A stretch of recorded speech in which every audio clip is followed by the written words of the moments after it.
Muy bien, estamos Ujú. ahora con la siguiente ponencia. Estamos con la doctora Lorena Villena. Doctora Lorena, ¿me Hola, buenas escucha? noches, Juan Carlos. No sé si me escucha, ¿se oye bien? Yo sí te escucho bien, Ah, entonces perfecto. creo que Listo. todos se deben de Entonces, escuchar muy bien. Muy bien, entonces genial. pasamos a nuestra segunda ponencia. No sé si quieres probar tu presentación para Sí, poder vamos a probarla. presentarte, por favor. Si se está viendo la pantalla, ¿se ve o estoy? Ok, ahorita está perfecto. Entonces, Sí. muy bien, el siguiente tema está a cargo de la doctora Lorena Villena. La doctora Lorena Villena también es médico especialista en endocrinología. Es una docente excelente, universitaria de la Universidad de Piura y también trabaja actualmente en la Clínica San Felipe. La doctora el día de hoy nos va a hablar algo muy interesante y que está muy de moda en las recomendaciones, ¿no? Que es la dieta mediterránea y la dieta DASH en el paciente que vive con diabetes.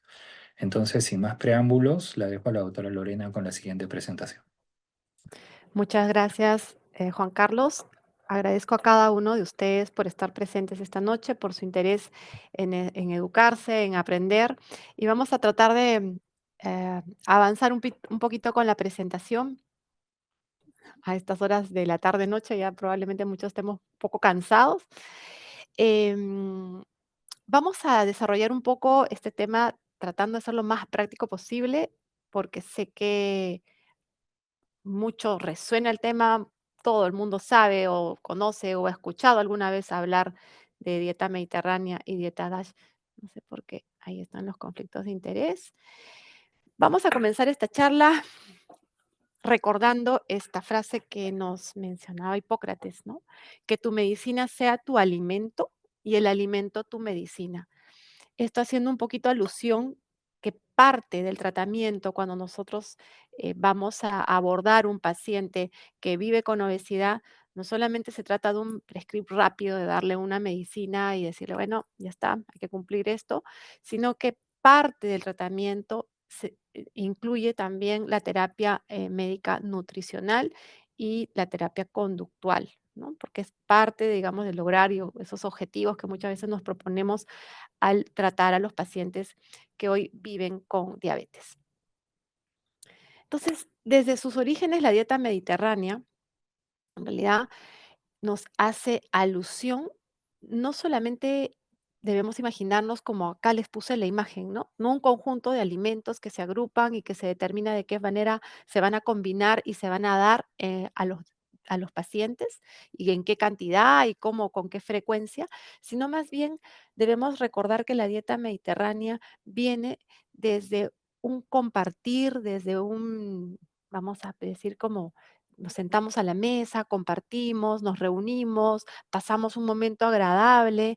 No solamente son las personas que vivían en una determinada región geográfica, en este caso estamos hablando de precisamente lo que significa Mediterráneo, el mar en el medio de la tierra. Entonces, toda esa zona al sur de Italia, la parte sur de el norte de Occidente, el norte de África, los países que están, digamos, aledaños a la parte sur de Europa, no solamente era que compartían este mar, sino que, y este territorio, sino que llegaba a ir un poquito más allá, o sea, a las costumbres, a la parte política, a la parte social, a la parte económica, a una serie de alimentos que compartían estas regiones con ciertas propiedades que se dan con cierta frecuencia.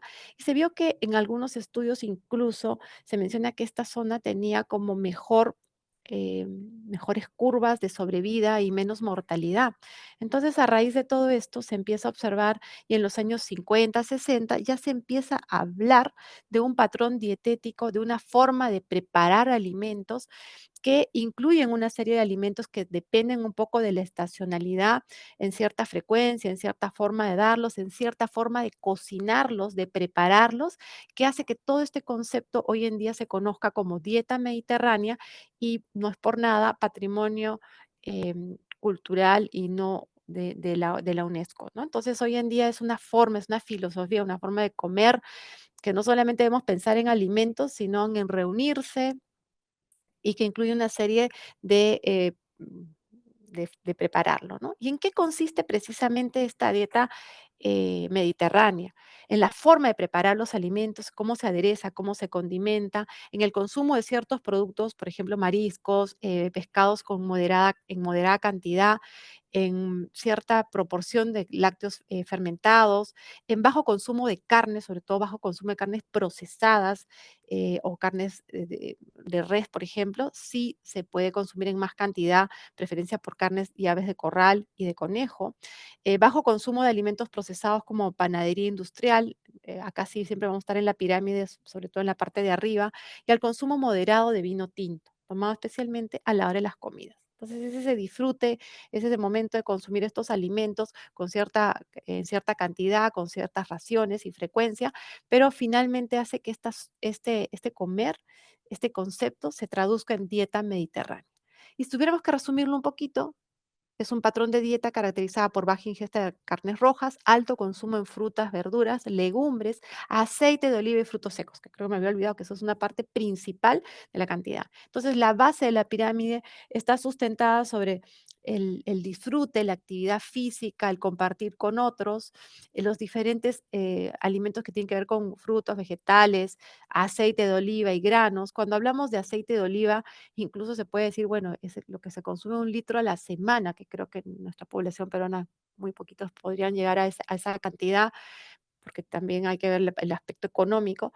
Y por otro lado, cuando hablamos de frutos secos, no es que me como una bolsita de esas clásicas que venden en el supermercado, que pueden tener 80 gramos, sino que estamos hablando más o menos de 30 gramos, y de esos 30 gramos podría haber un 15% de pronto de nueces, un poquito, un 7 gramos de pronto de avellanas o de almendras, ¿no? Entonces, eso formaría en sí los frutos secos. Cuando vemos un poquito más arriba el consumo de pescado y mariscos en moderada cantidad, estamos hablando de 3 a 5 raciones por semana, más o menos 180, 200 gramos cada vez que comemos. Carnes magras sí, puede ser pollo, sobre todo derivados, digamos, acá también se pueden incluir el consumo de lácteos y huevos 3 a 4 por semana. Mucho menos son los alimentos ya que vienen más procesados, dulces, carnes que también están incluidos, pero en mucha menor cantidad, ¿no? Una ración, una copa de vino, eh, más o menos se habla de 20, 22 gramos en cantidad que puede equivaler a 150 mililitros cuando uno lo sirve. Ahora, cuando revisamos qué pasa un poquito de la teoría a la práctica, estas dietas mediterráneas empiezan a tener mucho interés, sobre todo cuando vemos qué protección cardiovascular puede tener. Y esto se los traigo de esta manera, ¿por qué? Porque si bien antes estábamos muy enfocados a la hora de manejar a un paciente, centrados en el control de la glucosa, hoy en día, si ustedes ven las guías, es más centrados en cómo está la salud cardiovascular de ese paciente, ¿no? Entonces, cuando hablamos de dieta mediterránea, este clásico estudio del Predimed, que fue hecho con más de 7.500 pacientes, que se calculó seguirlos en 6 años, pero a los 4 años se vio que el riesgo de incidencia de diabetes disminuía, que tenía muy buena adherencia y que disminuía 30% el riesgo, por ejemplo, de infartos, de enfermedad cardiovascular. Se suspendió el estudio porque ya había probado lo que se estaba tratando de buscar, ¿no? Entonces, como les digo, el objetivo de este estudio Predimed fue evaluar los efectos de 2 dietas, sobre todo hablamos de dieta mediterránea una y versus una dieta baja en grasa, pero dividieron en 3 grupos, unos que estaban netamente, o sea, dieta mediterránea, pero sobre todo basada en consumo de aceite de oliva, 1 litro por semana, otro grupo que tenía más o menos 2.400 pacientes, también dieta mediterránea, pero más en base a frutos secos, 30 gramos, y otra dieta baja en grasas, ¿no? Y como efecto secundario, lo que se buscaba, el criterio de valoración, era muerte por cualquier causa, la incidencia de diabetes, demencia, otros trastornos neurodegenerativos, incluso cáncer, ¿no? Entonces, este estudio, para ser evaluado, se incluía un cuestionario de 14 preguntas y se iba viendo la respuesta que tenían según el grupo donde estaba asignado, ya sea una dieta mediterránea más con prevalencia o que recibía aceite de oliva, o una dieta mediterránea con granos, o la dieta baja en grasa, ¿no? Y lo que se pudo determinar es que la que tenía mejor, la que demostró, por ejemplo, que tenía mejores resultados, es aquella que estaba compuesta sobre todo las 2, las que recibía aceite de oliva y, extra virgen, y el grupo que tenía frutos secos, ¿no? Con esto pudo demostrar que se observaron 288 eventos, digamos, de infarto, accidente cerebrovascular o muerte, con una mediana de 4.8 años. Si esto los traducimos a cifras, podríamos decir que más o menos un 30% de pacientes se podía prevenir recibiendo este tipo de dieta versus los que habían recibido solamente una dieta baja en grasa, ¿no? Por otro lado, también se evaluó cuánta incidencia hubo de diabetes y los que tenían menos incidencia de diabetes fueron los pacientes que habían recibido dieta mediterránea versus las otras dietas control, sobre todo ese tipo de dieta. Entonces, se pudo eh, a dónde queremos llegar, que con esta dieta se pudo determinar que principalmente el tener una alimentación basada en granos, en aceites vegetales, poliinsaturados, aceite de oliva extra virgen, una cantidad de granos con relativa frecuencia, se traducía sobre todo en disminución de enfermedad cardiovascular. Y precisamente, ¿qué es lo que hacía la diferencia? Es que había alta ingesta de fitoesteroles. eh, Esta dieta clásicamente puede tener alta cantidad de fitoesteroles y esto puede ayudar a que haya menor cantidad de LDL que se va a absorber a nivel plasmático y sabemos que el impacto de la disminución del LDL se va a traducir en disminución del riesgo, sobre todo cardiovascular, de estos pacientes. Pero por otro lado, eso también podría ayudar a que de una manera u otra esta dieta también es rica en fibra y la fibra lo que va a hacer es que se disminuya la absorción, digamos, de los azúcares simples y puede ayudar también al control glicémico. Más adelante, bueno, después hoy en día realmente esta Predimeta abrió una, vamos a decir, una saga de estudios relacionados voy a enfocarme en este para ver de qué manera se podía hacer asociación entre diabetes tipo 2 y dieta mediterránea. Este es el estudio del doctor Jordi Salas, que también se hizo en España y en varios países. Em, lo que trataron de demostrar es un estudio que más o menos incluyó 418 sujetos no diabéticos entre 55 y 80 años y trataron de demostrar es que si recibían esta dieta mediterránea podían disminuir la incidencia de diabetes. Y clásicamente lo que se ha reportado, porque estos estudios se han ido a lo largo del tiempo, podemos encontrar muchos, pero en este en específico, tras una mediana de seguimiento de 4 años, se encontró que la incidencia de diabetes fue de 10% en el grupo que había recibido dieta mediterránea básicamente con aceite de oliva versus un 11% en el grupo de frutos secos, contra un casi 18% de los que habían recibido una dieta baja en grasa. Entonces, con esto, si sumamos los dos brazos, podríamos decir que se puede disminuir cerca de un 50% de prevención de pacientes que reciben dieta mediterránea aproximadamente a los 4.8 años de evaluación. Entonces, eh, esto nos da pie, nos da sustento a que podríamos decir que si estas dietas las podríamos incluir realmente, como dijo la doctora Natalia Jauregui, no hay una sola dieta para un paciente, acá tenemos que individualizar mucho, pero tal vez sí tendríamos que tomar algo en cuenta es que es muy importante la adherencia y un factor importante si el paciente eh, va a adherirse a esta dieta, va a sentir que está comiendo rico, va a sentir que está sintiéndose bien y esto va a traducirse en mejorar sus niveles de control de glucosa y mejorar la salud cardiovascular, probablemente podríamos incluir como una alternativa para los pacientes. Y así hay bueno, podríamos pasar realmente, tratar de resumir bastante. Me gustó mucho este estudio, que fue un estudio em, que incluyó una revisión sistemática, sobre todo para ver de qué manera podía hacerse. Acá entrando ya más que nada precisamente algunos componentes de la dieta que tienen que ver con la dieta mediterránea que podrían significar protección en los pacientes. Entonces, si ustedes ven los resultados, precisamente las carnes rojas procesadas son las que van a ser menos protectoras y van a tener que ver, si uno las consume en más cantidad, con mayor desarrollo, por ejemplo, de diabetes, versus comer alimentos incluso, o sea, vamos a decir, granos enteros, productos derivados lácteos, sobre todo vegetales de hoja, ¿no? Que van a ser estos más protectores, ¿no? Incluso también se evalúan acá algunas bebidas, de qué manera probablemente hay muchos estudios hoy día que hablan de café, de alcohol, de qué manera podrían beneficiar. Y sí, hay evidencia de que podrían ser ciertamente protectoras versus otros alimentos que normalmente a veces están muy incluidos en la dieta, sobre todo altamente procesados, que incluyan menos cantidad de fibra, más elaborados, más empaquetados, más cantidad de grasas saturadas, ¿no? Muy bien. No sé cómo vamos de tiempo, todavía tenemos.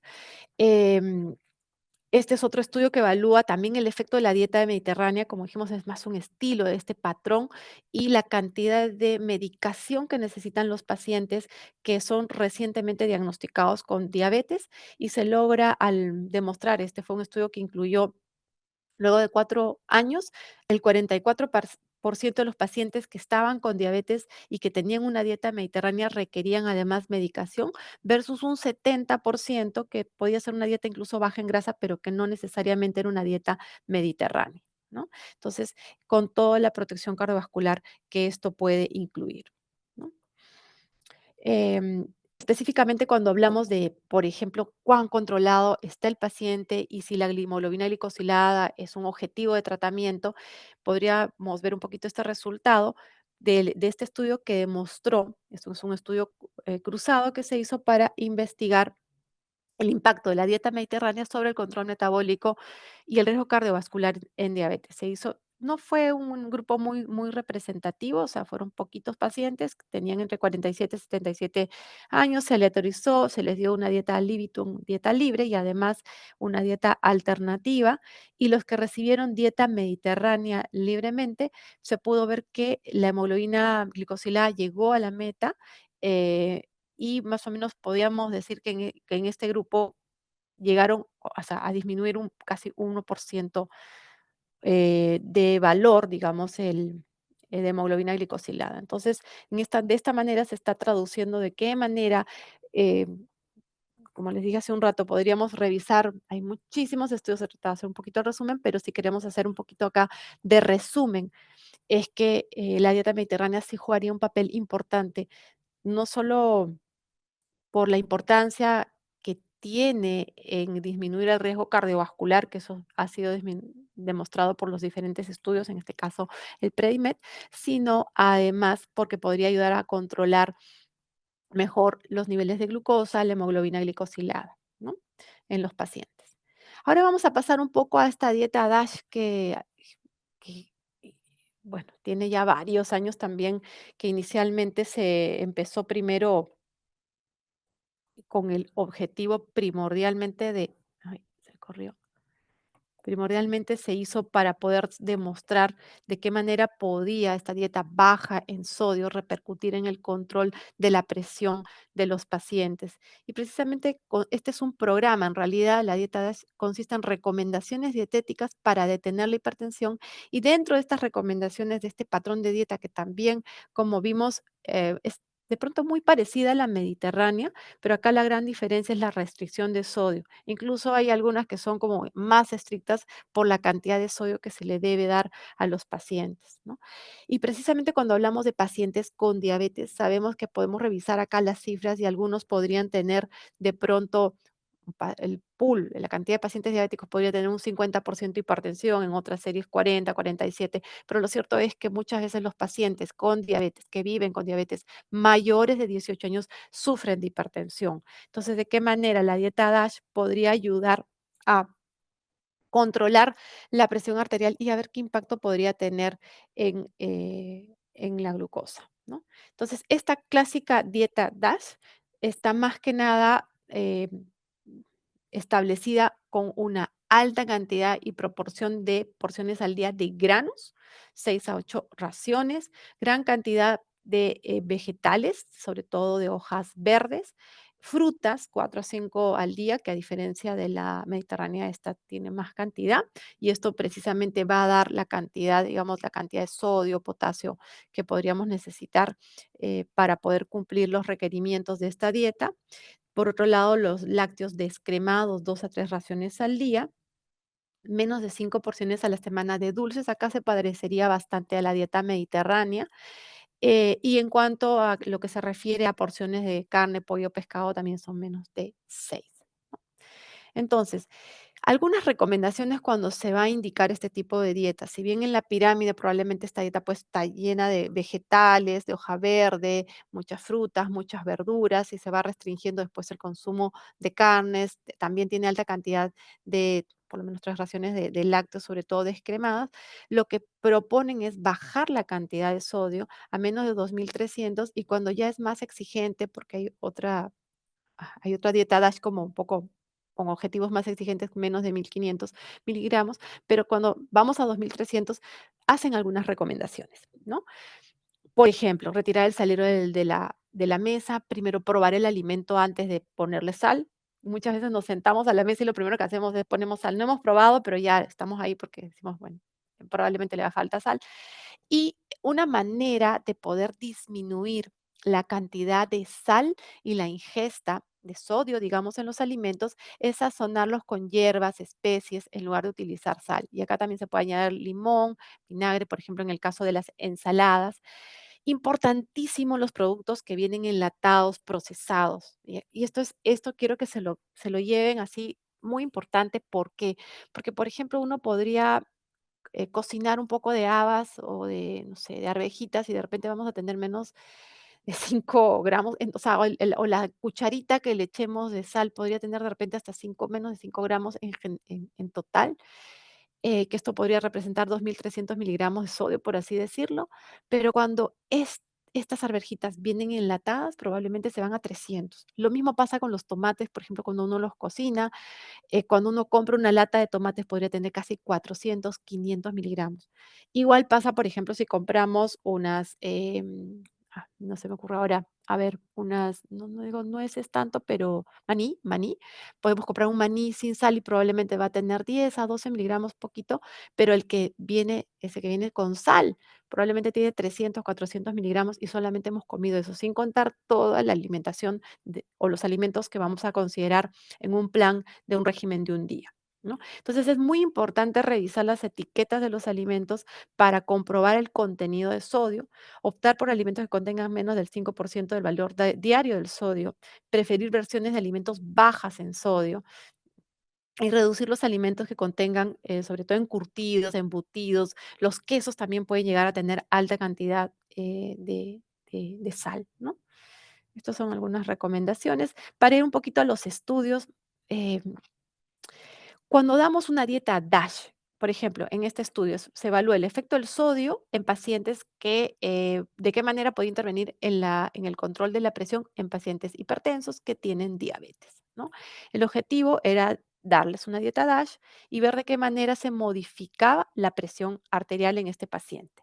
Y lo que se pudo ver que 71 pacientes que fueron incluidos en este estudio, pacientes hipertensos y que vivían con diabetes tipo 2, se seleccionaron, entraron al estudio, a un grupo se les dio la sal común y a un grupo se les dio una cantidad baja en sodio. Fueron evaluados con esta dieta 8 semanas. Las primeras 2 semanas fueron de orientación, ¿no? Y después, en la evaluación, eran pacientes que acudían por lo menos una vez por semana para recopilar la información de la presión arterial, la sal y sobre todo el medicamento que estaban recibiendo para hacer el control. Y lo que se pudo ver que a las 4 semanas al mes, las personas que habían recibido la intervención desde el inicio del estudio mostraban en promedio una disminución de 14,32 milímetros de mercurio de presión arterial sistólica y diastólica de 6. La mayoría de estudios van por ese rango, 12, 10, 14, con una dieta DASH. Entonces, ¿impacta en los resultados? Finalmente sí, porque si tenemos un paciente que de pronto está con 150, 160, y si le bajamos 10, de repente vamos a tener que empezar a bajar medicamentos y esto se va a traducir en mejor calidad de vida, en una mejora también en gastos de salud, ¿no? Y que el paciente tampoco tenga que estar pensando que tiene que tomar más, eh, más medicinas, ¿no?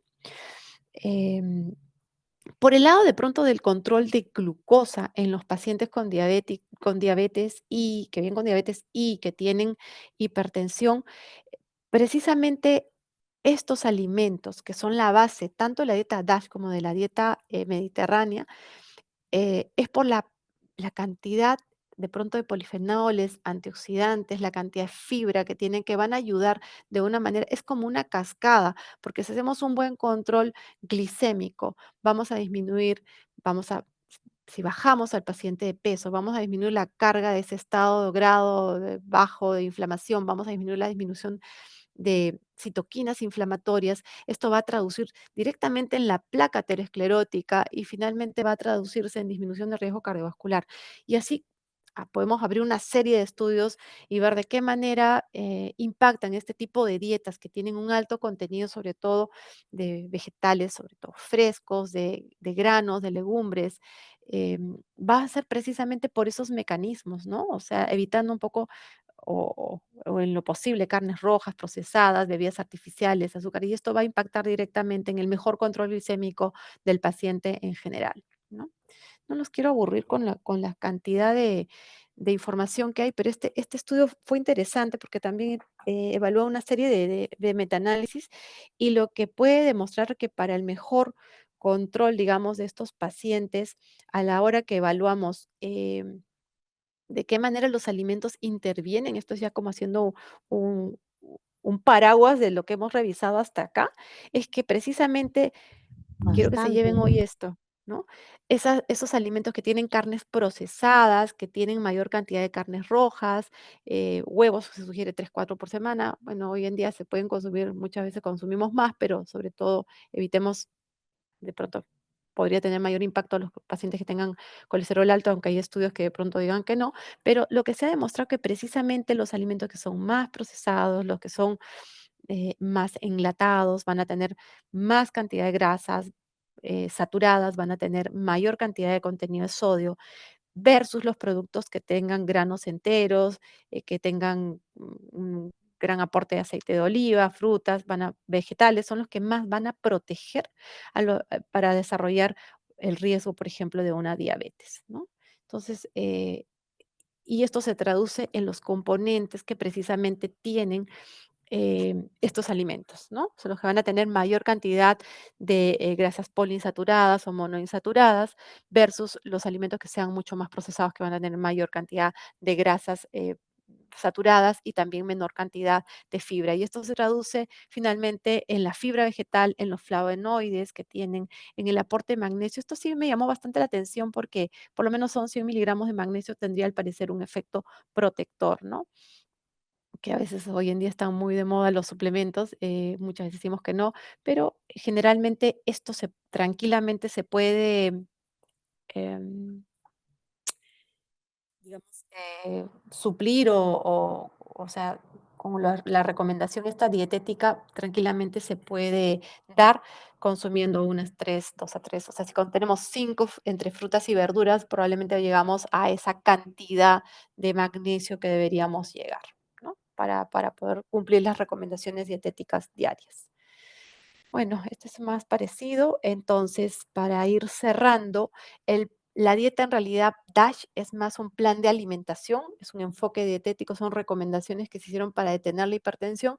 Sin embargo, hoy en día tranquilamente una persona que vive con diabetes podría estar cómodo con esta dieta, tienen muchas veces mejor adherencia, aunque ojo, cuando es muy baja en sodio, lo ideal es aprender a poder suplir esa necesidad de ponerle más sal con lo que ya hemos revisado, ¿no? Usando a veces condimentos acá no hay una restricción, sí habría que cuidar si el paciente, por ejemplo, tiene gastritis o alguna limitación, ¿no? Bueno, entonces ya para concluir, el patrón de alimentos característicos de la dieta mediterránea como hemos visto, tiene beneficios para la salud, sobre todo cardiovascular, y esto se va a traducir en el mejor control glicémico, en el mejor control de la presión arterial. En realidad, cuando pensemos en dieta mediterránea, pensemos como una fusión dietética y sociocultural que se traduce después en una respuesta positiva a esta forma de comer, a un patrón alimentario, al, al, al disfrute de la comida, que no toda la dieta tiene que ser pues tan aburrida y que esto puede tener mejor adherencia incluso en nuestros pacientes, que muchas veces cuando se enteran que tienen diabetes piensan que se les acabó el mundo, ¿no? Entonces las dietas mediterráneas, bajas en grasa, bajas en carbohidratos, vegetariana, ¿no? Son recomendables, son seguras, sin embargo, la idea es que siempre hagamos como busquemos siempre individualizar a nuestro paciente, ¿no? Y ver un poco las preferencias y trabajar de la mano del equipo multidisciplinario, en este caso con las nutricionistas, que en la práctica siempre va a pasar. O sea, yo siempre cuento esta historia. Me acuerdo de un paciente que era vegano y yo decía: "¿Por qué no le baja la glucosa a este paciente? Siempre está con 200". Y un día me llama la nutricionista y me dice: "Lorena, es imposible que baje porque el señor hace una dieta perfecta, pero se toma en promedio 15 o 16 naranjas porque le encanta el jugo de naranja". Entonces, no había forma de controlarlo. Entonces, gracias a nuestras amigas nutricionistas podemos lograr y optimizar ese control glicémico. Creo que no tengo más que decir y estamos abiertas a las preguntas. Muchas gracias, doctora Lorena. Siempre interesante la información que usted nos brinda. Varias cosas importantes que usted mencionó, ¿no? Y algunas preguntas que le estoy transmitiendo. A ver, la primera dice, los frutos secos son muy recomendados en pacientes con diabetes tipo 2. Usualmente se considera que es un alimento dirigido para ellos, pero ¿qué cantidad es recomendable y cuáles? Por lo que hemos visto en la dieta mediterránea, la idea es que no pasen más de 30 gramos, ¿no? Se pueden consumir dentro de la pirámide, están dentro de la base. De repente podemos recomendar unas 3 o 4 veces. Ahora, ¿cuáles? Los que tienen evidencia, y estos, me olvidé mencionarlo, ¿no? En estos estudios se me dio hidroxitirosol en orina y entonces uno decía, bueno, si esto realmente tiene, eh, la dieta realmente está cumpliendo con ese requerimiento, que son más o menos 30 gramos. 30 gramos, que puede ser de nueces o puede ser 7 gramos de cada, si queremos hacer un mix, que ahora está muy de moda, ¿no? Podemos poner almendras, puede poner un poquito de nueces o podemos poner avellanas, ¿no? Entonces, esos son los frutos secos que han demostrado evidencia, ¿no? Entonces, los estudios se han hecho con esto, con 30 gramos, ¿no? Que pueden... Ujú. Claro, porque muchas veces cree el paciente que puede consumir unas cantidades ingentes de pasas, guindones, o a veces frutos secos que ellos consideran en general y pueden tener un contenido de calorías muy elevado. Por supuesto, Eh, eso es algo que habría perdón, perdón, Juan Carlos, que creo que no lo mencioné, pero súper interesante lo que estás diciendo, porque a veces, claro, el paciente cree que se va a comprar una bolsa, se va a agarrar 100 gramos, 100 gramos puede llegar a tener 600 calorías. Y ojo, si tenemos un paciente que tiene que estar con 1400 o 1500 porque no hace nada de ejercicio, es muy sedentario, le estamos dando casi 600, 700 calorías solamente en frutos secos. O sea, ojo, ojo, eso sí es súper importante, ¿no? Entonces, tradicionalmente muchas veces le decimos un puño, ¿no? Una forma de calcular, eh, pero esa es la cantidad, ¿no? respecto a la segunda pregunta, dice, ¿el tratamiento en el paciente con diabetes puede consistir solo en dieta? ¿La dieta mediterránea es una alternativa? No, no entendí la pregunta.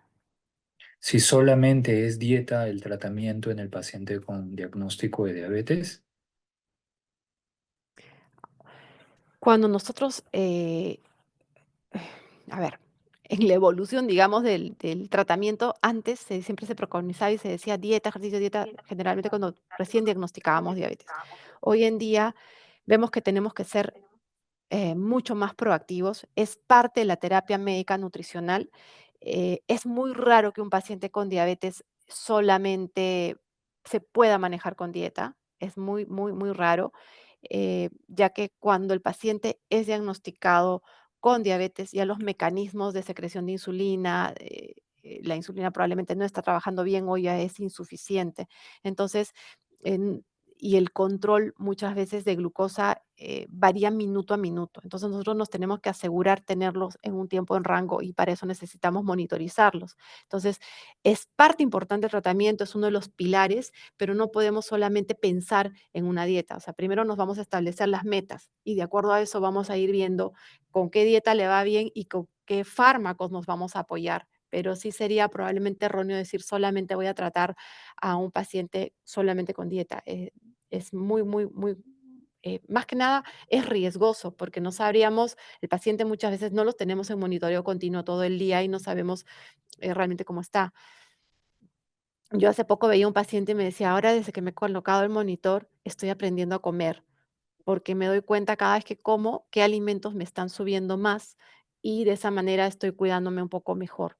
Entonces, solamente apoyarnos en la dieta creo que no sería lo más recomendable, ¿no? No sé qué opinas. Sí.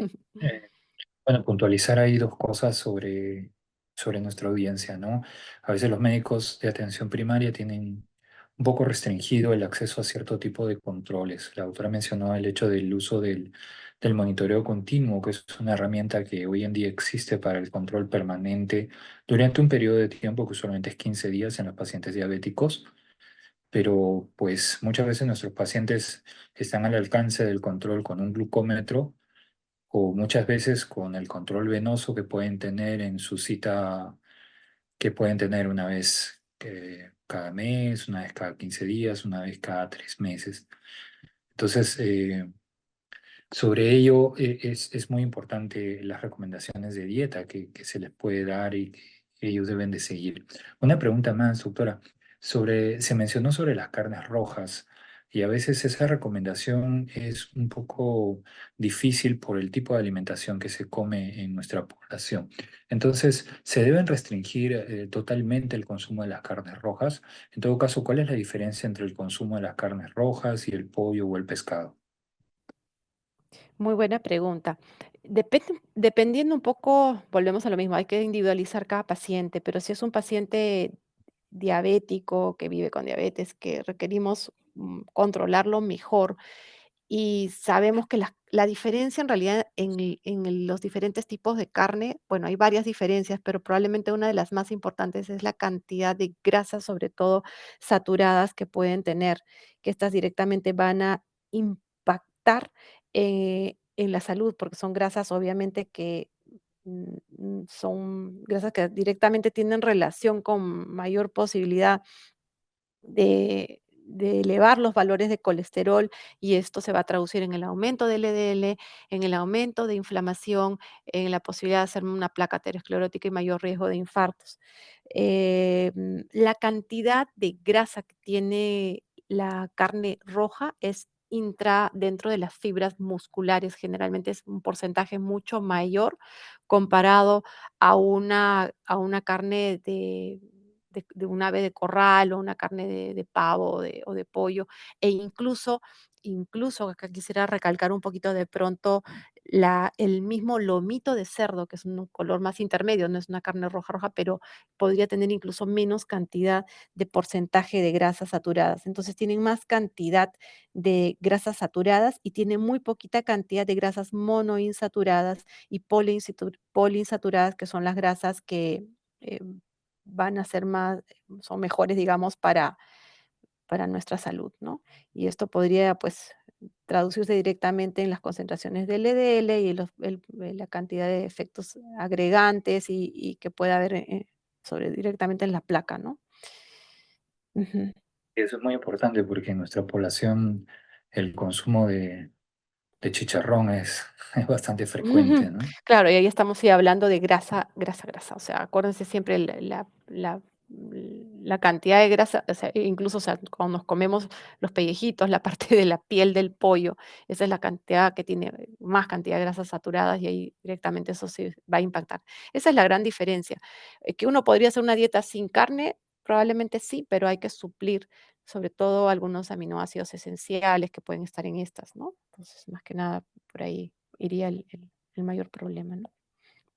Ok, doctora, y Ujú, para terminar, algo que me llamó la atención en la presentación y creo que algunos de los presentes es sobre el consumo de la sal. ujú, Hoy día también está muy recomendada el consumo de la sal de maras. ujú.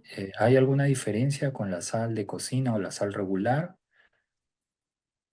Sí, es la cantidad de sodio que puede tener. O sea,